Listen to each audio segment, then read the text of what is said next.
જય માતા ખેડૂત મિત્રો, સ્વાગત છે તમારું ખેડૂત પુસ્તક ચેનલમાં। આજે તારીખ 2 જૂન 2024 ને આજની સવારની હવામાન અપડેટની અંદર માહિતી મેળવીએ તો અરબી સમુદ્રમાં સિસ્ટમ સક્રિય બનતા 5 થી 10 જૂન વચ્ચે પ્રી મોન્સૂન એક્ટિવિટીની સંભાવના। તો ગુજરાતના કયા વિસ્તારની અંદર પ્રી મોન્સૂન એક્ટિવિટી જોવા મળશે તેની સંપૂર્ણ માહિતી મેળવીશું। આ સાથે ચોમાસું ક્યાં પહોંચ્યું છે, ગુજરાતની અંદર વાવણી લાયક વરસાદની શરૂઆત ક્યારથી જોવા મળશે, સાથે જ પવનની અને તાપમાનની પણ અપડેટ મેળવીશું। ચેનલમાં નવા હોય તો ચેનલને સબસ્ક્રાઇબ કરી દેજો અને વિડીયોને લાઇક આપીને તમામ ખેડૂત ભાઈને શેર કરી દેજો।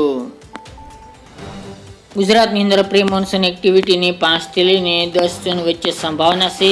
ખાસ કરીને અરબી સમુદ્રમાં અત્યારે હલચલ જોવા મળી રહી છે। આગામી દિવસોની અંદર ત્યાં એક લો પ્રેશર સિસ્ટમ બને તેવી સંભાવનાઓ છે। આ સિસ્ટમને કારણે ગુજરાતની અંદર પ્રી મોન્સૂન એક્ટિવિટી શરૂ થશે। 5 થી લઈને 10-11 સુધી ગુજરાતની અંદર પ્રી મોન્સૂન એક્ટિવિટીના હળવા સામાન્ય વરસાદી ઝાપટા પડે તેવી સંભાવના રહેલી છે। જેમાં 7 તારીખથી ગુજરાતના હવામાનમાં ઘણો બધો પલટો જોવા મળશે। ત્યાં સુધી ગુજરાતનું હવામાન સાવ સૂકું જોવા મળે તેવી સંભાવના છે। 7 તારીખની અંદર હળવા સામાન્ય વરસાદી ઝાપટા અમુક વિસ્તારની અંદર જોવા મળશે, જેમાં પ્રી મોન્સૂન એક્ટિવિટીની સંભાવના કચ્છના વિસ્તારો, ખાસ કરીને સૌરાષ્ટ્ર અને દક્ષિણ ગુજરાતની અંદર જોવા મળશે। 7 તારીખની અપડેટ જોવા જઈએ તો 7 તારીખની અંદર મહુવા, તળાજા, ઉના, ભાવનગરનો વિસ્તાર, સિહોર છે, બગદાણા પંથક, અમરેલી, જસદણ, બોટાદ એટલા જિલ્લાની વિસ્તારની અંદર વરસાદની સંભાવના દેખાઈ રહી છે। દક્ષિણની વાત કરીએ તો વલસાડના અમુક વિસ્તારો તેમજ આહવા, ડાંગ, નવાપુર, વિયારા એ વિસ્તાર, સાથે જ રાજપીપળા, ડેડિયાપાડા, ઉમરપાડા, છોટાઉદેપુર, નર્મદા, ભરૂચના અમુક વિસ્તારોની અંદર પણ છાંટછૂટ તો અમુક જગ્યાએ વરસાદી ઝાપટું જોવા મળે 7 તારીખ દરમિયાન તેવી સંભાવના છે। આમ ગણવા જઈએ તો 7, 8, 9 અને 10 તારીખ દરમિયાન ગુજરાતની અંદર પ્રી મોન્સૂન એક્ટિવિટી જોવા મળે તેવું અનુમાન છે। અને આ પ્રી મોન્સૂન એક્ટિવિટીમાં પહેલાં જે માવઠું જોવા મળ્યું એ પ્રમાણે કે ભારે પવન સાથે તેમજ તોફાની વરસાદ નોંધાઈ શકે છે, ગાજવીજનું પ્રમાણ અવશ્ય જોવા મળે તેવી સંભાવના છે। ખાસ કરીને અરબી સમુદ્રમાં જે સિસ્ટમ સક્રિય બનશે તે લો પ્રેશર બાદ ડિપ્રેશનમાં ફેરવાશે, જેના કારણે ગુજરાતની અંદર પ્રી મોન્સૂન એક્ટિવિટીનું જોર વધે તેવી શક્યતાઓ રહેલી છે। પરંતુ હાલની અપડેટ મુજબ વાવણી લાયક વરસાદ ગુજરાતમાં હમણાં પ્રી મોન્સૂન એક્ટિવિટીના જોવા નહીં મળે તેવી સંભાવના છે। 15 તારીખ સુધી વાવણી લાયક વરસાદ થવાની શક્યતા ઓછી જોવા મળી રહી છે। ત્યારબાદ વાત કરીએ તો 8 જૂન દરમિયાન વરસાદના વિસ્તારોમાં વધારો થતો જોવા મળે તેવું અનુમાન છે।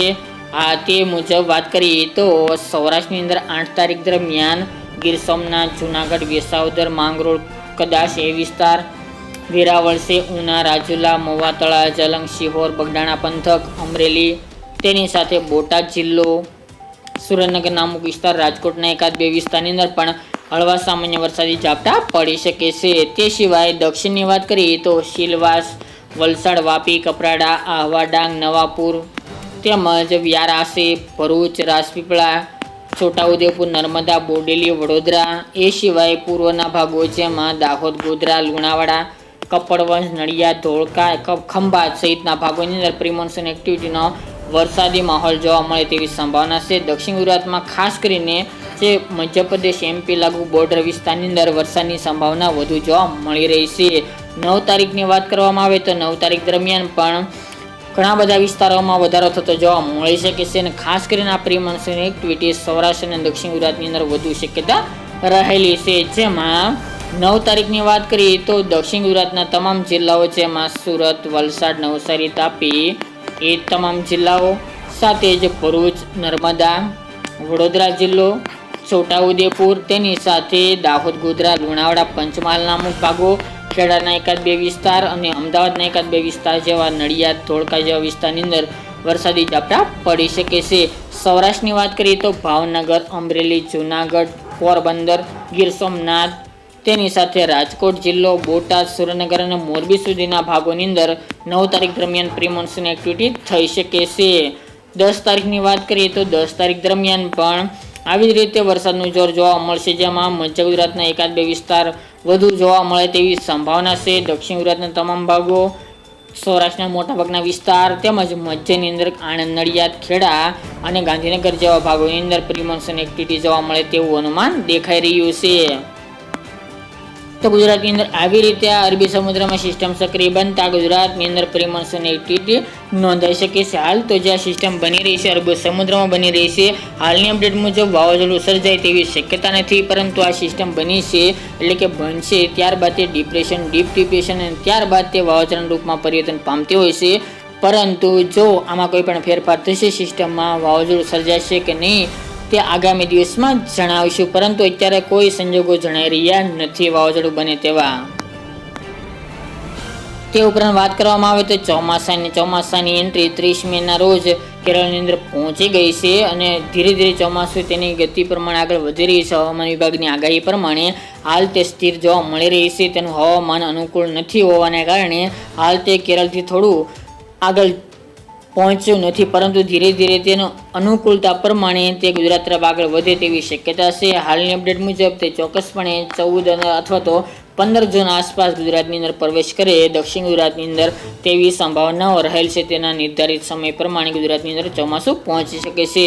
ત્યારબાદ વાત કરવામાં આવે તો ગુજરાતની અંદર વાવણી લાયક વરસાદની હાલ તો પ્રી મોન્સૂન એક્ટિવિટીમાં ગુજરાતની અંદર વાવણી લાયક વરસાદની સંભાવના દેખાઈ રહી નથી. એકાદ બે વિસ્તારની અંદર થઈ શકે છે, પરંતુ ગામડાઓની અંદર નોંધાઈ શકે છે. બાકી ઓવરઓલ ગુજરાતની અંદર વાવણી લાયક વરસાદ 2 રાઉન્ડની અંદર જોવા મળશે, જેમ આપણે પહેલાં પણ જણાવ્યું હતું તે મુજબ કે 15 થી લઈને 22 જૂન વચ્ચે ગુજરાતની અંદર એક પ્રી મોન્સૂન એક્ટિવિટીનો રાઉન્ડ એટલે કે ચોમાસાનો વાવણીનો રાઉન્ડ જોવા મળશે. ત્યારબાદ જૂન મહિનાના એન્ડમાં ભારે વરસાદની સંભાવના છે અને એ વરસાદ સાર્વત્રિક જોવા મળશે. પ્રથમ રાઉન્ડ ઓલ ગુજરાતની અંદર નહીં જોવા મળે, સૌરાષ્ટ્ર, મધ્ય ગુજરાત અને પૂર્વ ગુજરાતની સાથે દક્ષિણ ગુજરાતની અંદર જોવા મળશે, જ્યારે ઉત્તર ગુજરાતના અમુક વિસ્તારની અંદર વરસાદ વરસી શકે છે. બાકી જુલાઈના શરૂઆતના દિવસો અને જૂન મહિનાના એન્ડના દિવસોની અંદર સાર્વત્રિક વાવણીની શક્યતાઓ દેખાઈ રહી છે. તો મિત્રો અહીં પણ અપડેટ આપણે દિવસે ને દિવસે આપતા રહીશું. હવે વાત કરીએ તો તાપમાન અને પવનની. હાલ ગુજરાતની અંદર તાપમાનમાં ઘટાડો અવશ્ય જોવા મળી રહી છે, પરંતુ ગરમીમાં પણ રાહત જોવા મળી રહી છે. હાલ જે પવન હતો તે અત્યારે પવનો ખાસ કરીને અરબી સમુદ્રના જોવા મળી રહ્યા છે, જેના કારણે ગરમીમાંથી ખેડૂતોને રાહત મળી છે અને તાપમાનમાં પણ 1 થી 2 ડિગ્રીનો ઘટાડો જોવા મળી રહી છે. પરંતુ બફારાનું પ્રમાણ અને ઉકળાટનું પ્રમાણ જોવા મળે આગામી દિવસોની અંદર તેવી સંભાવના છે. ત્યારબાદ આપણે પ્રી મોન્સૂન એક્ટિવિટીની આગાહી કરી તે મુજબ કે 5 થી લઈને 10 જૂન વચ્ચે પણ તાપમાન આવી જ રીતે નીચું ચાલશે. ઓલ ઓવર ગુજરાતની વાત કરવામાં આવે તો 35 થી લઈને 40 ડિગ્રી વચ્ચે તાપમાન જોવા મળી રહ્યું છે. અમુક વિસ્તારોની અંદર તાપમાન 41-42 ડિગ્રી જોવા મળી રહી છે, પરંતુ ગરમીમાં અવશ્ય રાહત જોવા મળશે, સાથે જ બફારાનું પ્રમાણ વધે તેવું અનુમાન દેખાઈ રહ્યું છે. પવનની વાત કરવામાં આવે તો હાલ પવનની સ્પીડ વાવાઝોડા દરમિયાન એટલે કે બંગાળની ખાડીમાં વાવાઝોડું સર્જાયું હતું ત્યારે પવનની સ્પીડ વધારો થયો હતો. ત્યારબાદ ફરીવાર પવનની સ્પીડમાં ઘટાડો નોંધાયો છે અને ફરીવાર હવે પવનની સ્પીડમાં વધારો થાય તેવી સંભાવના છે. આગામી દિવસોમાં હવે પવનની સ્પીડમાં નોંધપાત્ર રીતે વધારો જોવા મળશે અને અત્યારે જે 25-30 કિલોમીટર પ્રતિ કલાકની પવનની ઝડપ જોવા મળી રહી છે તેમાં વધારો થઈને 35-40ની જોવા મળે તેવું અનુમાન દેખાઈ રહ્યું છે. આગામી પ્રી મોન્સૂન એક્ટિવિટીની સંભાવના છે 5 થી 10 જૂન વચ્ચે, તેમાં પવનની સ્પીડ 40 આજુબાજુ જોવા મળે તેવી સંભાવના છે. આપણે કાલના વિડીયોની અંદર પણ જણાવ્યું હતું તે મુજબ. બાકી ગુજરાતની અંદર ધીરે ધીરે ચોમાસું નજીક આવી રહ્યું છે, તેમ તેમ હવે ગુજરાતની અંદર પ્રી મોન્સૂન એક્ટિવિટી બાદ વરસાદની પણ શરૂઆત થાય તેવી શક્યતા રહેલી છે. તો મિત્રો આ અત્યારની વહેલી સવારની અપડેટ. ફરી એક નવા વિડીયો સાથે મળીશું. આજ માટે આટલું જ.